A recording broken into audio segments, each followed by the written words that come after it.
Welcome in, everyone. Okay, we're going to get started. So welcome everyone. Thank you for joining us today. We're excited to have you here as we talk about how we advocated for LGBTQ safe spaces in schools and won. My name is Sarah Michael Gaston. I'm the Deputy Director at Youth Forward, and I'll be your host for this 60-minute webinar. During this presentation, we'll cover what we did to win our campaign so you can learn how to organize a similar effort in your school district. We have also got a policy proposal to share with you next Monday when we send out all the materials, so stay tuned for that.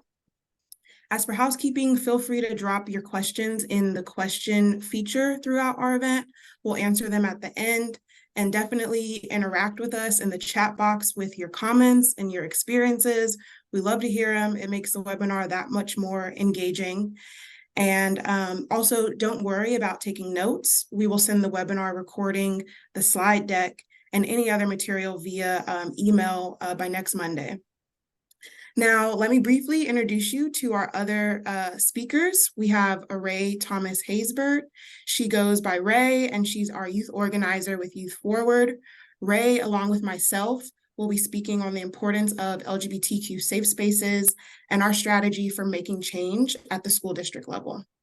Our third speaker is Itzamar, Carmona, Felipe. They are the Northern California Regional Organizer at GSA Network. Their talk will focus on what the GSA Network is, how to join it, and how to get support and resources as GSA youth leaders. So, like I said already, please introduce yourselves in the chat with your name, pronouns, and organization or school, and we will get started. Ooh, I have to go here.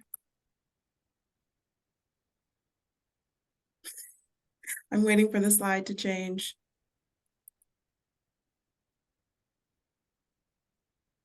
For sure. While There we're we go. waiting. Okay, so our agenda. We just did the welcome and introductions. We'll have an icebreaker, which Ray has already shared. Then Youth Forward will give our spiel, our presentation. GSA Network will do theirs. Then we'll have question and answers at the end. And then we will close out. And thank you all. So here's our little visual. It's cute. Ray, do you want to remind people? Yes, so our icebreaker for today is your personal weather forecast. So some examples could be cloudy, rainy, sunny, gloomy. I see some breezy island weather in the chat. We got some sunny and breezy. We got 97 degrees in the chat. Ooh, that's pretty hot. But yes, go ahead and continue to add that, and then I can briefly tell you about our objectives for today's webinar.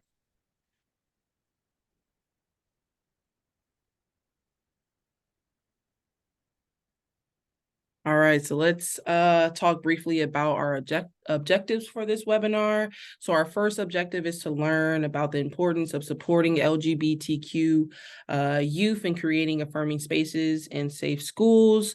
Our second objective for today is to share with you about all the great work and steps that we at Youth Forward staff and youth leaders took to ensure that the district promises GSAs at every elementary and high school in Sac City Unified School District. And our third and final objective for this webinar is to share information on how to register your GSA club with the GSA Network and what the benefits are of joining the registry.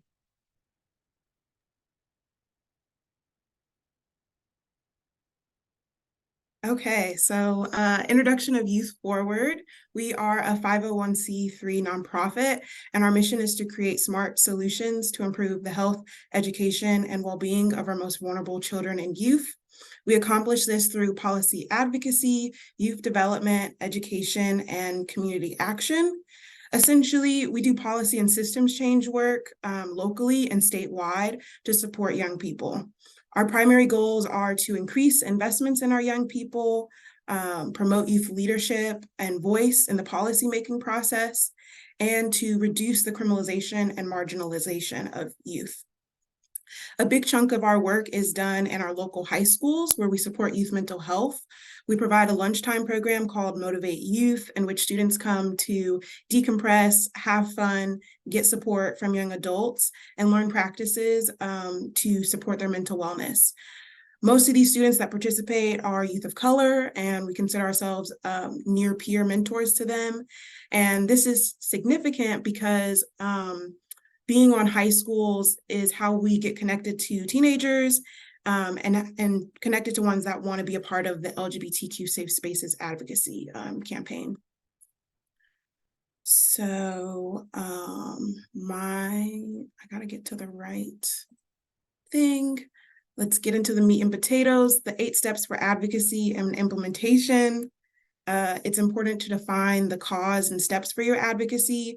These steps are not linear. You discover things as you go and it evolves. I know for us, like this process took 6 months. We started in January of this year and kind of ended around June.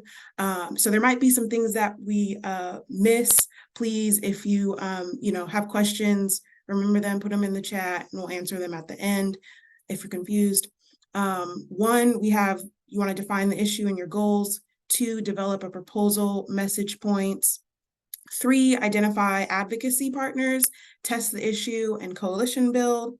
4, identify and engage decision makers. 5, identify opposition and obstacles to your campaign. 6, create a plan and a strategy with a timeline. 7, direct action and follow-up that we did, which leads into number 8, which is the results. So now I'm going to pass it to Ray to give some context to this work. For sure. So just to provide you some background information on how we define the issues and goals. So in 2021, I held space for LGBT identifying youth at my former high school in SCUSD, Sac City Unified School District. So I found that the GSA at my former high school wasn't active anymore. The previous advisor or teacher that was holding space for the club had left the school. So I just decided to step up and lead the club for the semester.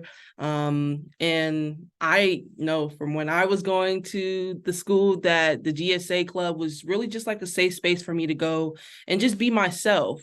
I also had the opportunity to talk to some students from other school sites in SCUSD, just to see if there was any LGBT safe spaces or GSAs available for them on their campus.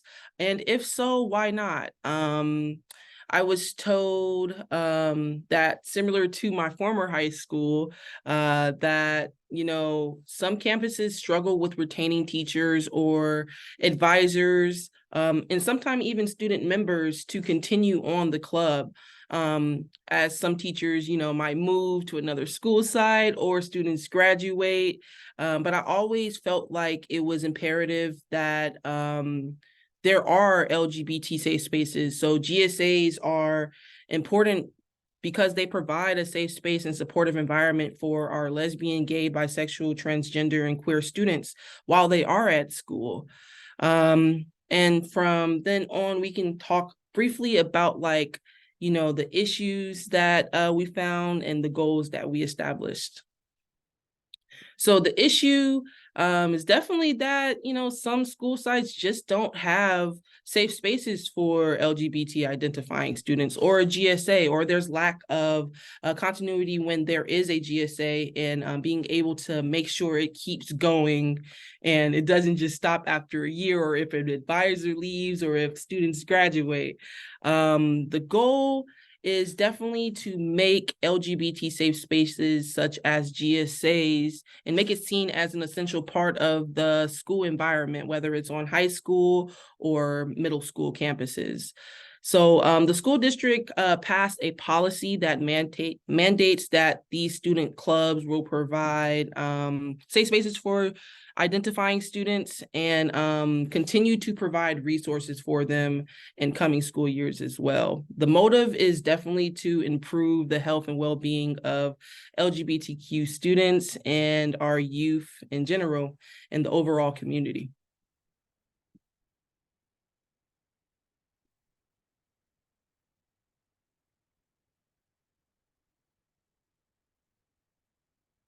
All right, so we can hop into, so we also did a lot of research before, in our developing of the proposal stages. I primarily Googled SCUSD, the website, and seen if they had any policies already in place regarding LGBT students. And then from then on, we started to meeting with the Connect Center of SCUSD to see what type of resources they did have available for students. And we also began to draft the proposal and got some input from our students just to get some better knowledge on ways we can serve them.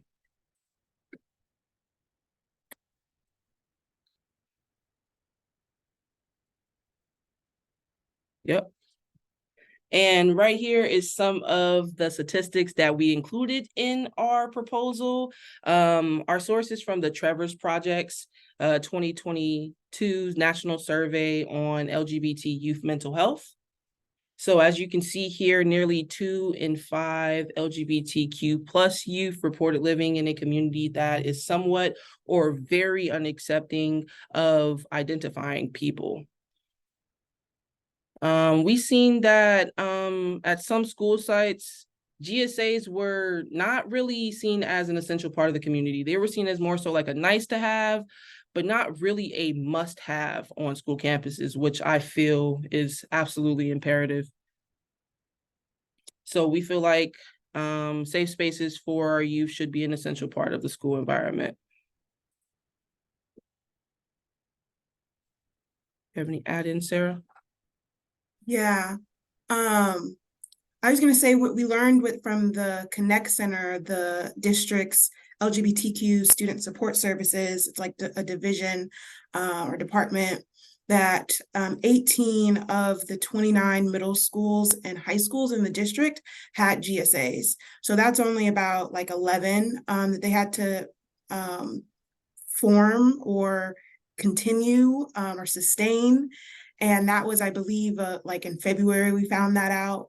But the Connect Center provides so much resources and support to LGBTQ students. And they were really receptive to this idea and just working with us and giving us information. And they do a lot of advocacy for these students in the district. So just wanted to highlight them and how they're a leader in our region. Our school district is probably one of the only ones that has a LGBTQ specific support services.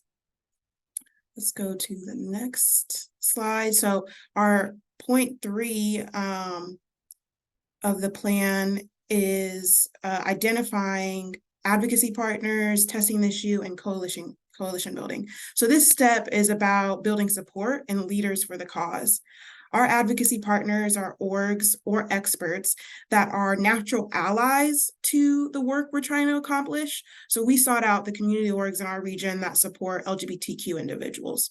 Thankfully, we already had a relationship with each of these groups, and we got meetings with them to share our proposal, get their feedback, and ask them if they would endorse this idea and sign on to the proposal. Of course, they all did, and they would show up when we had community action events at the school board meetings. So that's really how they helped us on this. And they include the following orgs: the Sacramento LGBTQ Center, Gender Health Center, and the Stonewall Foundation of Greater Sacramento. We tested this issue of not all the schools having GSAs and how they're really important to providing a space for young people to be themselves and share with other students just things that they're going through and having fun. And we also spoke to many individuals that work in education, support youth mental health, and funders like the Upswing Fund and the California Endowment. They really would also connect us to other people that this type of work was important, for. And so that is just a part of coalition building, doing all of that work.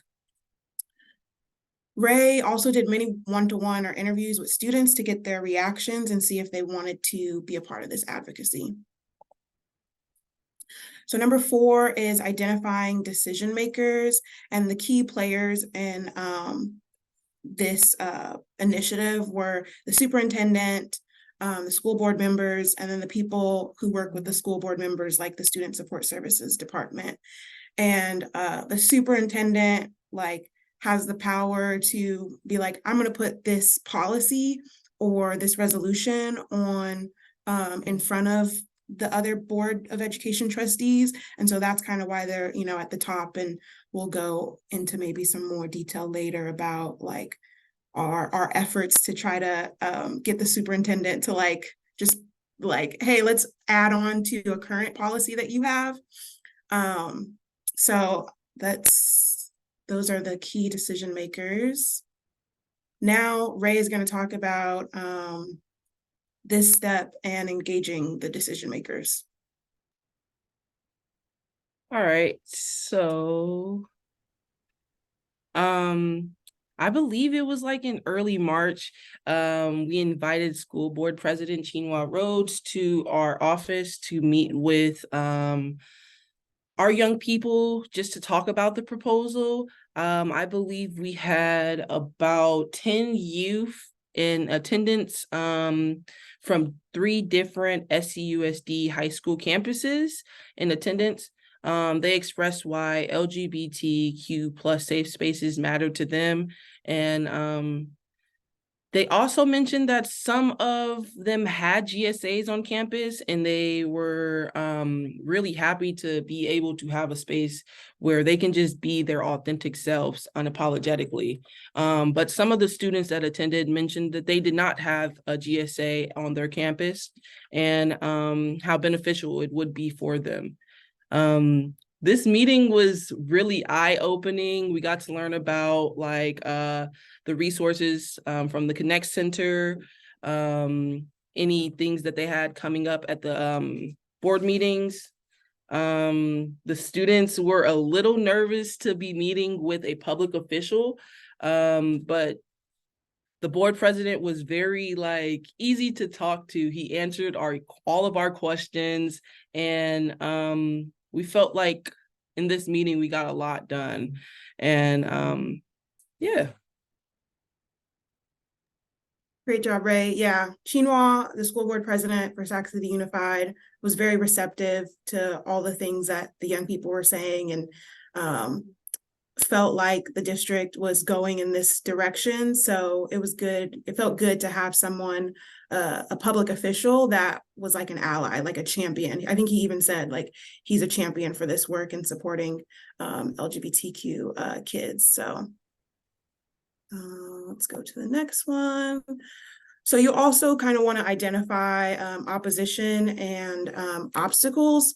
And for us, when we met with the advocacy partners and stakeholders to further clarify our goal and just see what people had to say, the following concerns about advocacy, about adversaries and barriers were raised. So there are young people, especially LGBTQ youth, are under attack, on their school, bullying, just harassment from teachers, but also in the larger community. So conservatives and parents, they might oppose this effort. That was basically what was brought to us, of you might get people protesting at school board meetings.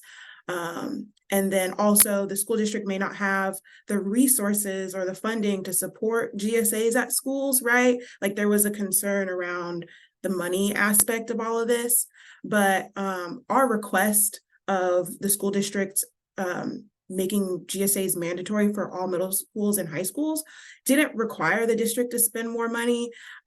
We did try to see if there was a way to provide club advisors, like teachers or other adults on campus, that were holding space for young people to have a GSA, that if they could have a stipend through the school district, because they're putting extra just time and effort to being a reliable, trusted adult to these young people. And so why not incentivize them with a stipend?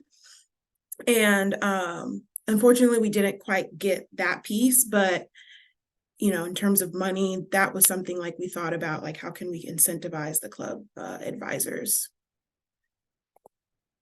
So now I'll go into our plan and strategy. We, like I said, started in January. So we were testing the issue. We held that research meeting with Chinua in early March. And then he reached out to me like the next week and was like, we have a school board meeting where we're gonna pass the Trans Day of Visibility resolution, because I believe Trans Day of Visibility is at the end of March. And so that's when we presented, we went, like we got all the young people that met him at our office to come to the school board meeting on March 16th. And we included a cover letter signed by all the students, signed by all of them. And so that went really well. We'll go into it. We have some more about the March 16th board meeting, but we wrote an op-ed after that about LGBTQ Safe Spaces, and it was published in the Sacramento Bee. You see the little photo at the top of the screen. We can definitely send you this op-ed.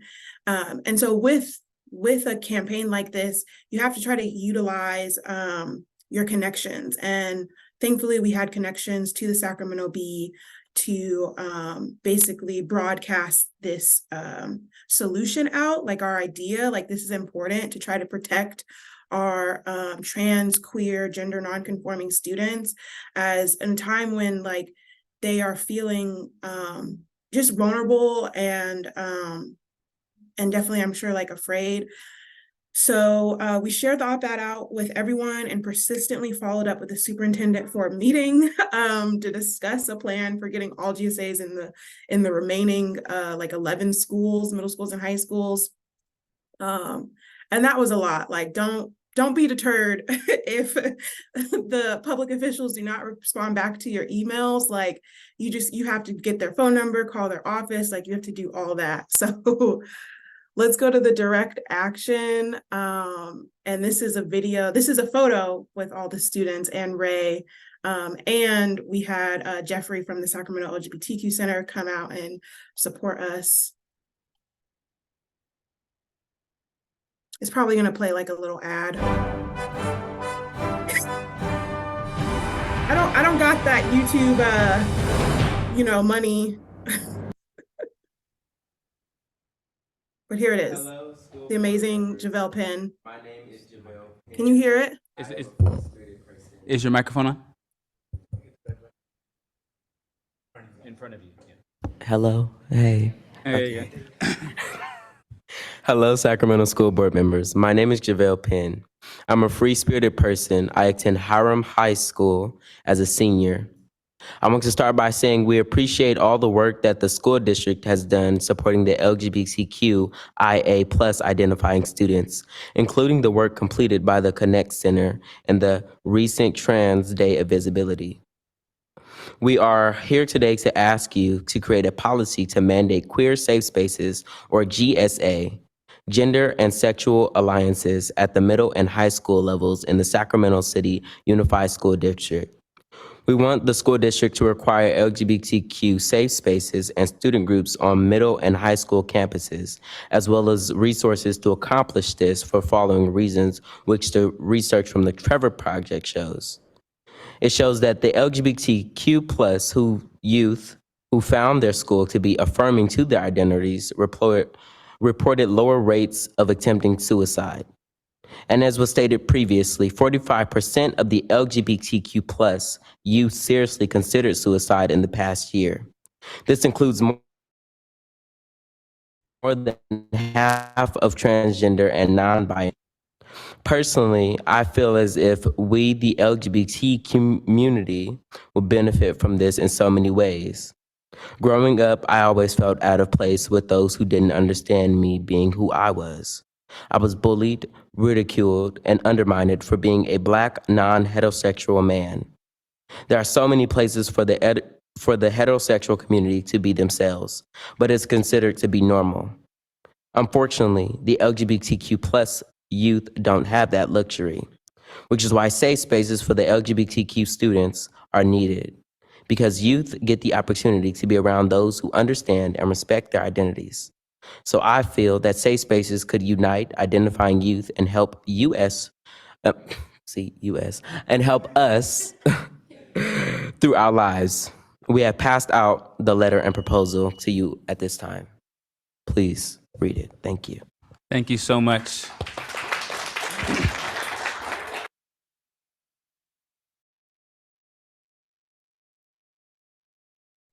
So wasn't that powerful? Like Jay, he's been riding with us throughout this whole thing. He wrote with Ray, and just like powerful because he's a student that went to school in the district and really spoke truth to power of how imperative it is to have a safe space at school, because there's so many spaces for straight youth to be, but to have one that is not going to judge you, I think is just so critical. So I'm gonna wrap this up. This is our follow-up. The Connect Center invited us to their LGBTQ Youth Leadership Summit in May.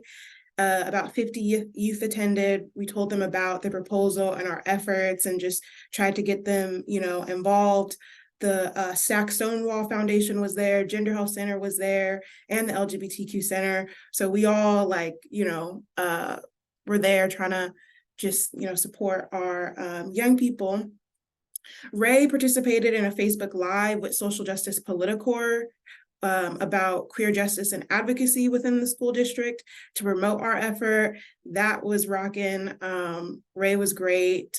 And that is just like another place where we were like getting the word out about, this.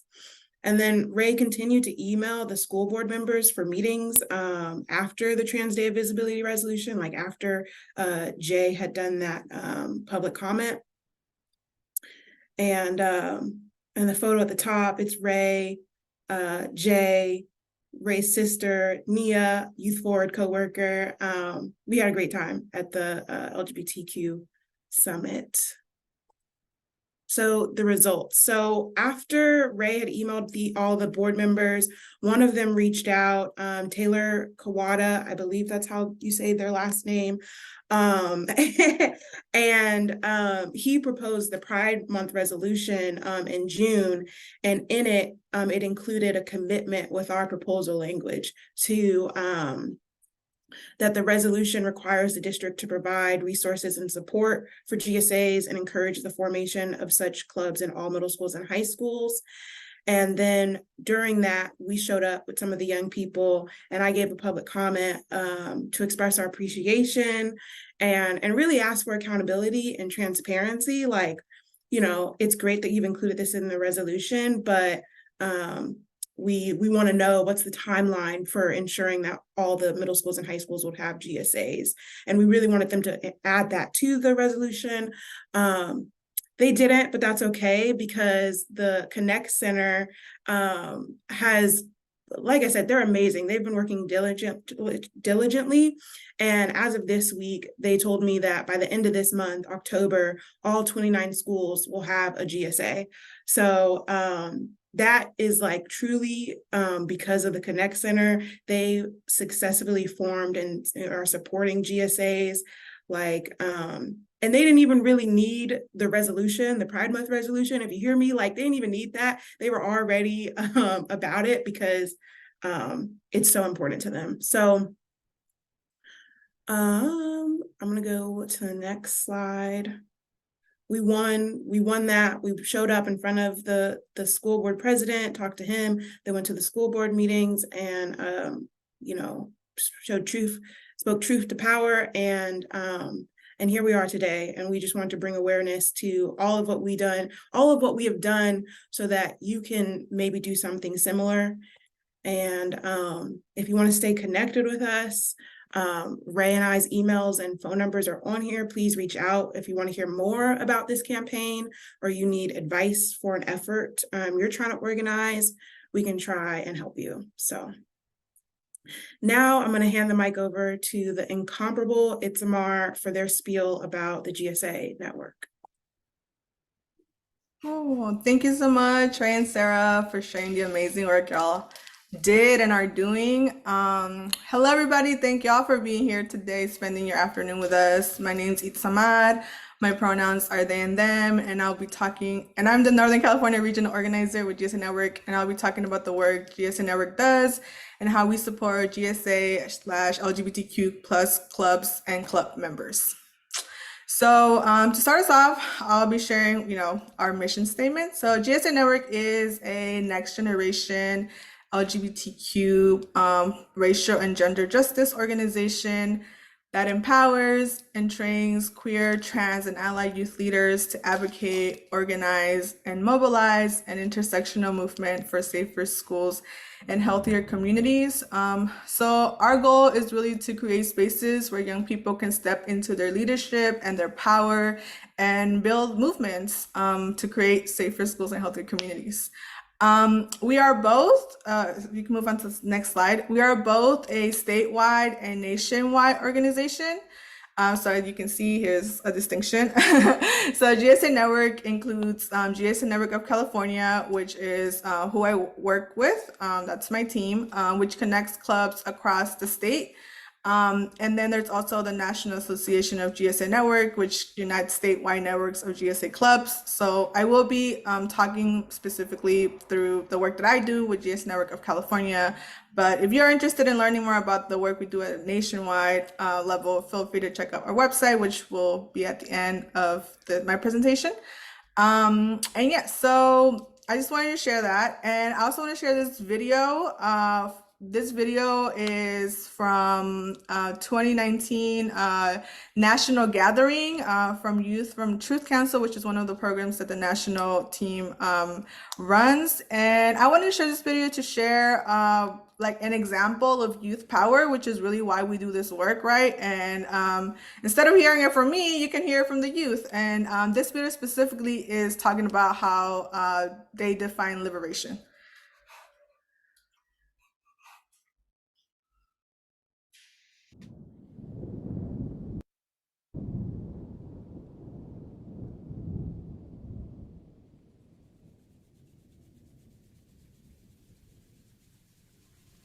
I am not a drag queen.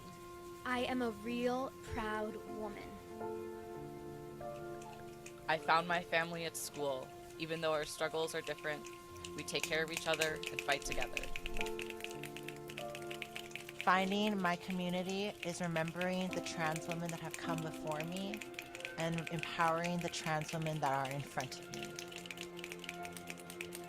The first time I saw myself in someone else, I was 11 years old, and that was because they were able to tell their authentic stories.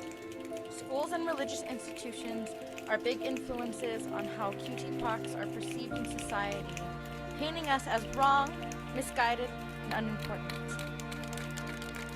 Collective liberation means creating a community for those who have never had a home. It means giving a voice to those who have always been silenced.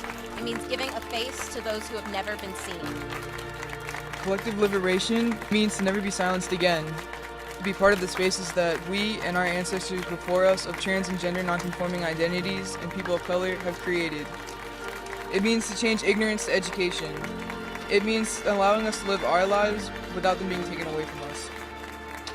While helping someone realize their trans truth, I created an opportunity for my own liberation.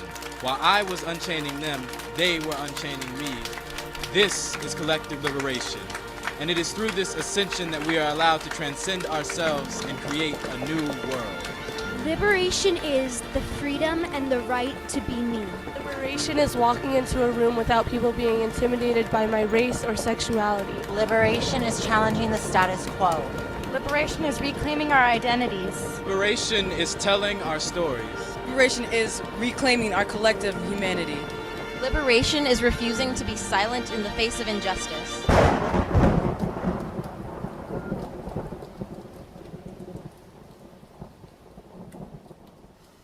Yeah, thank you, Sarah.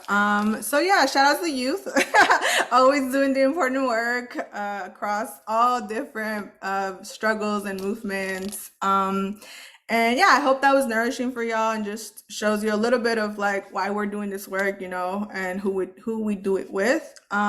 So I want to jump into how you become part of our network. So to be part of our network, you need to register every year. Registration is open all year round. So, if you haven't registered, you can still register today, tomorrow, next month, but hopefully sooner the better. So there's often a misconception that just because a club has the name GSA or, another variation of it, because people are very creative with their names these days, which is awesome, that they are automatically part of our network.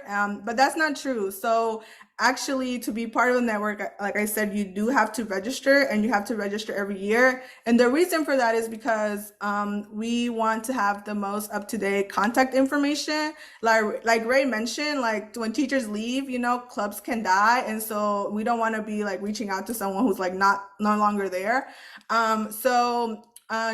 You as a young person, as a club member, can register your club, or the advisor can register your club. You only need one person to do the registration. And by registering, you receive resources, information about trainings, which I'm gonna talk about in a little bit, and support for your club. So your GSA, by registering, your GSA club will join a statewide community of GSAs, get invited to attend membership meetings, and have direct support from a staff organizer through our one-on-ones. So I forgot to mention, but we have organizers throughout the state for the three regions. So I'm the Northern California regional organizer, and then Cade, which is my coworker, they are the Central Valley regional organizer, and then Chris and Tony work with the Southern California region. So if you are not from NorCal and you're in this webinar or watching this, you can still join our network. You can either go to gsanetwork.org/GSA registration, or you can scan this QR code and it should take you there. Okay, so we'll move on to the next slide. We have been fine-tuning our membership ladder, and I would like to share with y'all our most up-to-date version.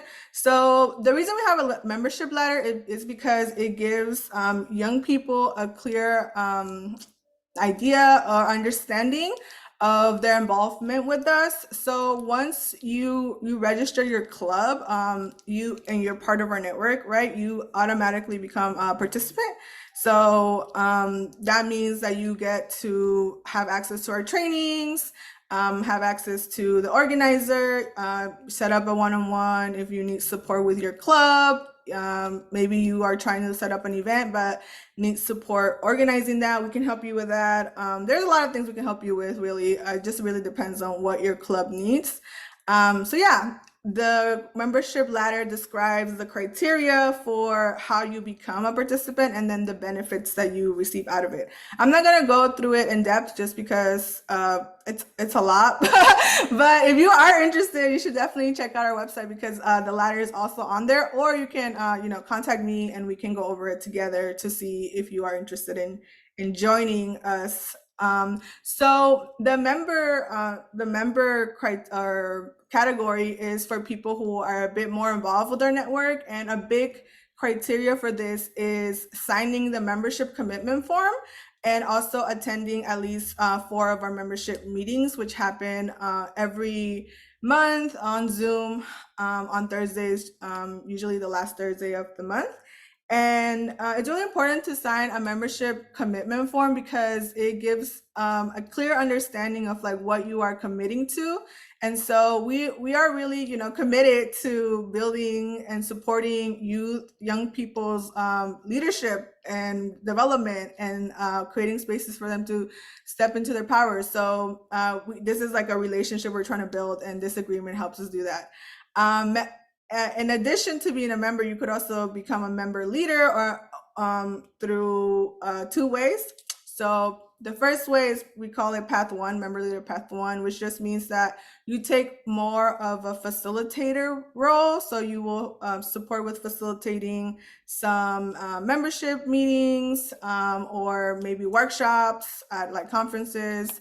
And then also mentorship. So you would support in mentoring a peer to also join our membership base. So member leaders are like really critical to our work, right? Because like I said, there's only like 4 of us, but like the California is really big. So we're not trying to do this work on our own. We're really trying to support young people in like creating this network and making it what they need it to be, especially in these times where young people in California are constantly coming under attack. And then the last path, member leader path 2, is you become part of it by being accepted into either the statewide campaign committee or a regional campaign committee, which are just like, I guess, the version of our programs. The regional campaign committees are specific to Oakland Unified School District, Kern Unified School District, and San Bernardino Unified School District. Because we're working on an inclusive sex ed implementation campaign. But the statewide campaign committee is open to all of the members in the state.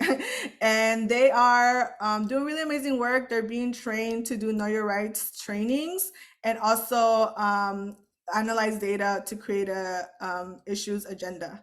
So yeah, there's like a lot of different ways that you can be involved with us. And there's also a lot of different ways that we can support you. Okay, so now I'm going to move on to the trainings that we offer. This is what people get most excited about.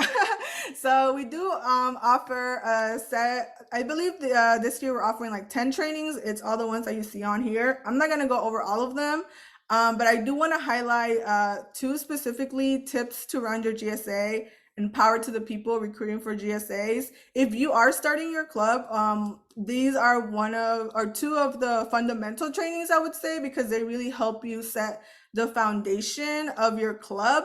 Tips to run your GSA really focuses on like, what is your mission statement? What are your goals for the year, right? And then Power to the People really focuses on like, you're creating your base. How do you outreach? How do you recruit members to come to your club? So I would say those are like 2 of the ones that are really popular for me and since I've been here. And also like a new one that we added is Roots of Resistance, LGBTQ plus history. That one I believe is gonna be popular, but I still yet need to confirm. I'll let you know by the end of the school year how that one goes. But yeah, to set up a training. So once people register with us, we receive your contact information depending on like where your club is, like what county it's in. So if you are, in Northern California, I'll receive your information and then I'll send you a welcome email. And the welcome email will basically have all of our offerings for the year. So it'll have these trainings, it'll have our membership meetings, it'll have our how to set up like a one-on-one with me.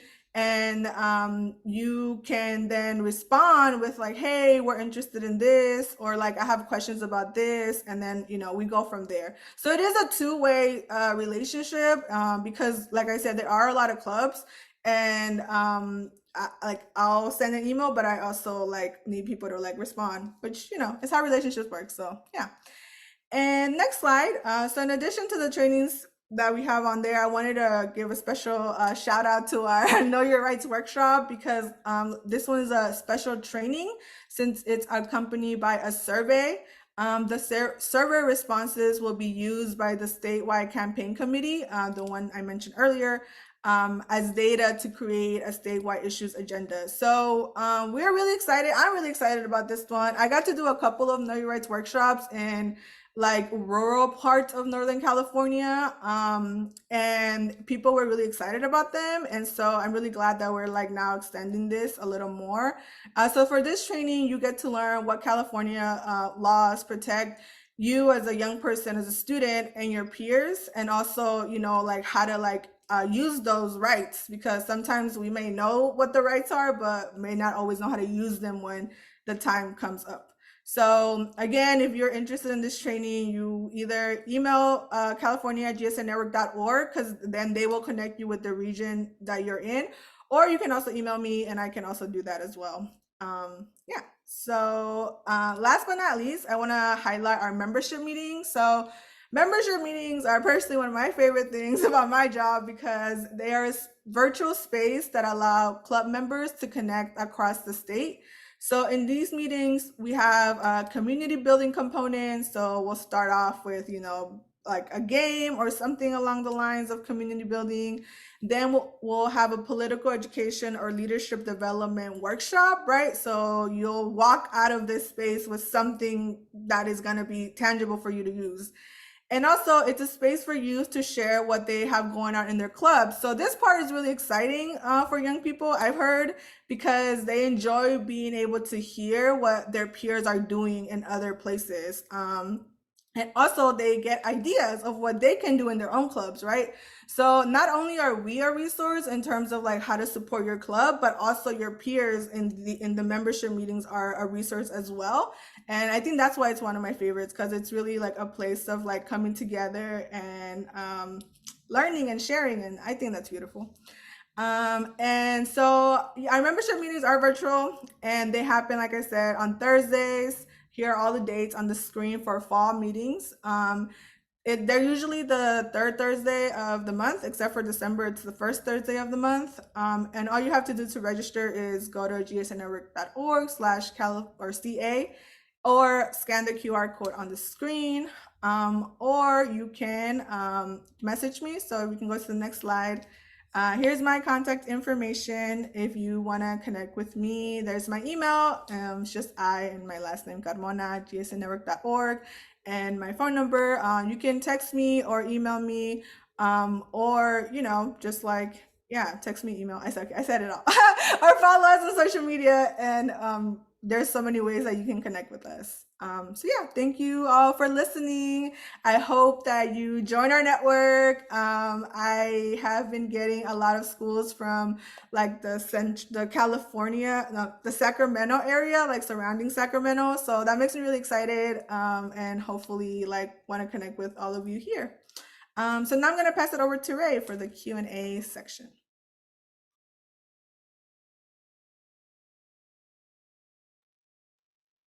Thank you, Itzamar, so much for all that great information. As they just mentioned, this is our Q&A portion. So if you do have any questions in relation to all the information that you just gathered today, please feel free to add it in the chat. We have been monitoring some of the questions already put in the chat, and we got a few of them answered. But if you do have any questions, this is your time now. Great job, Itzamar. Thank you so much. Seriously.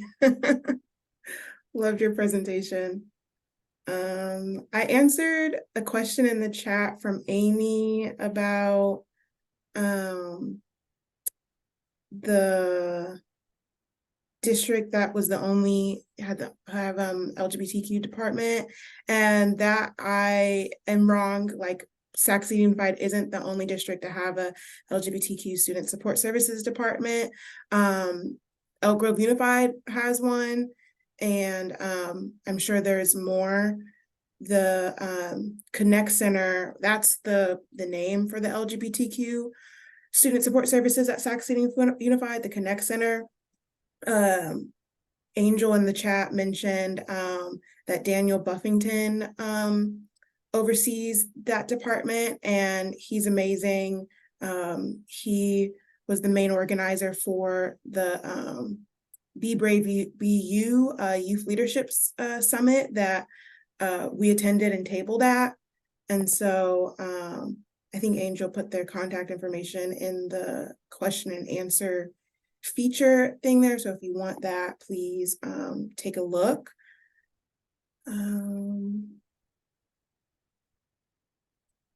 And then I feel like there was something else, Ray. Was there another question?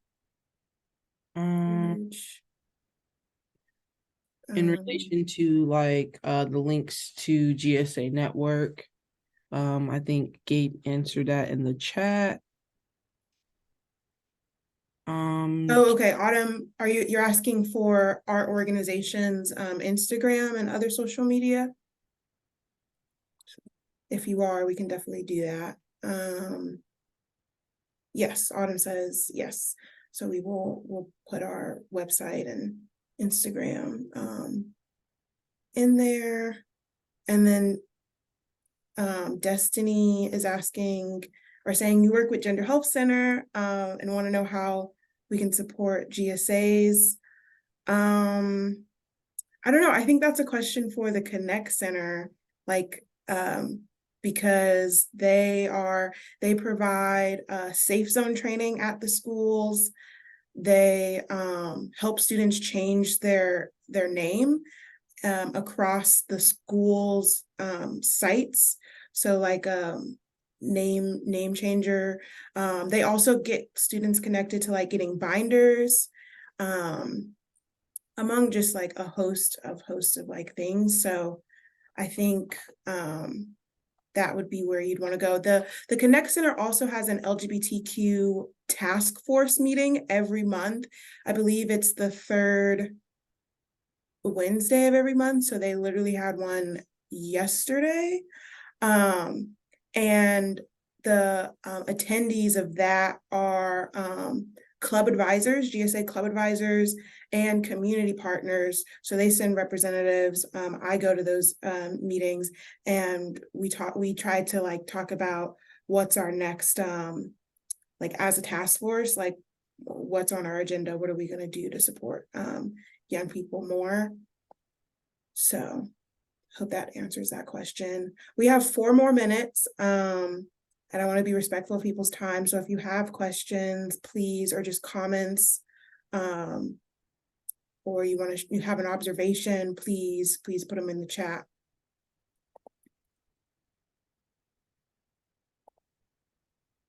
Ray, are you able to grab our Instagram? Yep, I'm going for it right now. Okay, thank you. And we also, in our advocacy, we talked with people at the county, so Sac County Office of Education, and that board proposed, I think, to like make an effort to prioritize LGBTQ youth.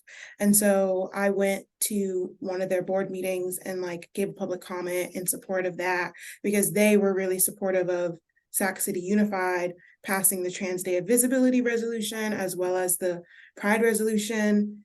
And I think Bina Lefkowitz included here in the chat for us to like present this to the board, what we did here today.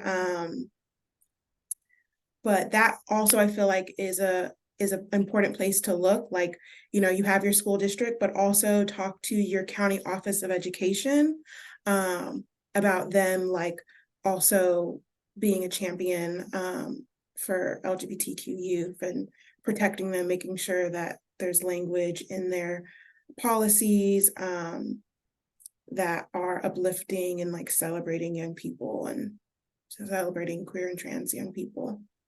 Awesome. Thanks for adding that, Ray. For sure. And we can also add our contact information just in case your questions don't come to you during the webinar and you want to ask us some questions outside of this as well. I feel like we have come to the end. So thank you so much for joining us and participating and asking questions. We really enjoy doing, this work, especially with the young people. They're so passionate and lively and just a hoot. So thank you for listening to our story and just like being there for our LGBTQ youth, because I know all the people in this room care about, these specific young people. So thank you, I guess, for that. And I'm gonna close.